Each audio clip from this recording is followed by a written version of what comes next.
Halló, Fásus.is, þá erum við mætt aftur með söngvakeppnisviðtöl og það er Erna Mist sem er að fara að keppa í annarskipti í söngvakeppninni, keppti í fyrra og keppir aftur í ár. Og við viljum þá bara byrja að spyrja þig, hvernig er reynslan í ár með við fyrra? Eitthvað sem þú hefur lært, sem þú tekur með þér fyrir þessa keppni? Algjörlega, sko. Ég tók náttúrulega þátt í fyrra í fyrsta skiptið og þá vorum við með svolítið svona minimalistlag. Já. Og mér langaði núna að taka aftur þátt með miklu orku meira lag. Mér finnst þessi keppni vera svolítið orku meiri og þannig að já, ég lærði þannig sig mikið í fyrra og pluss það að mér langaði að gera meira performance. Mér langar að hafa fleiri á sviðinu. Eins og ég er með núna 4 stráka Já. sem leika svona skuggamyndir. Já, flott. Og er dans og mega sjó. Já, það eru hreyfingar allavega. Og ætlar að vera í pínupilsi eins og tíðkast í Eurovision? Nei, heyrðu, ég verði í golfstíðum kjól Já, sem amma mín saumar. mjög frábært.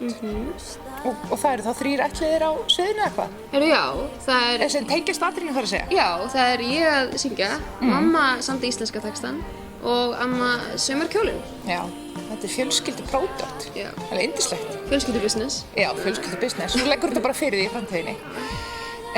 Nú hefur aðeins verið rætt svona þessa tungumálareglu í söngvakeppninni af því að margir hafa tekið eftir því að nú birtir RÚV og heimasíðunni sinni bæði íslensku útgáfuna af laginu og ensku. Finnst þér þessi íslenska tungumálaregla hamlandi? Já, mér finnst það. Mér finnst líka að höfundar séu smeykir við að senda lagin í keppnina því þeir sem ekki venjulega á íslensku. Já. Eins og ég samdi mitt á ensku og sendi það þannig inn í keppnina.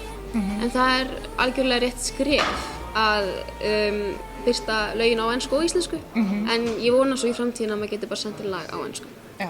Menn þurfa kannski að snúa svolítið tilbaka og þýða lagið yfir á íslensku, sem sé. Já. Já, einmitt. Nú hefur við heyrt að þú settir hljómsveit. Getur þú sagt okkur aðeins um það? Já, ég er í hljómsveit sem heitir Amber með Magnúsi sem tók þátt með í fyrra. Já. Og já, við vorum sem sagt á músíktilraunum og komumst í úrslit þar og síðan þá höfum við verið að spila á Airwaves og fleiri stöðum og farið til Hollands, spila þar. Og hvernig músík er þetta? Það er allt annað en ég er að syngja núna, mér finnst það mjög gaman. Þetta er algjör andstæður, það er svolítið rock. Já. En svo hljómsveit er að breytast núna, við erum svolítið að fá fleiri meðlimi, breyta nafninu og taka aftur þátt í músíktilraunum núna.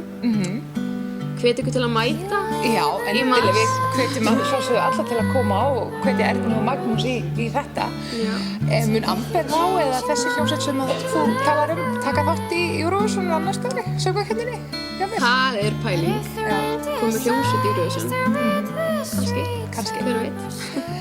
Heyrðu, en við ætlum komum þér kannski aðeins og óvart með þessu, en við erum að biðja keppendur um að taka söngvakeppnislagið sitt í öðrum stíl en það er núna. Værirðu kannski til í að improvisa það aðeins? Já, öðrum stíl segirðu? Já. Okay. Slagerstíl eða rockstíl. Já, ég er hérna einmitt með gítarum. Já, flott. Ég gaf þér allt sem lífið veitti mér. Ég gaf þér allt sem fugl á himni sér.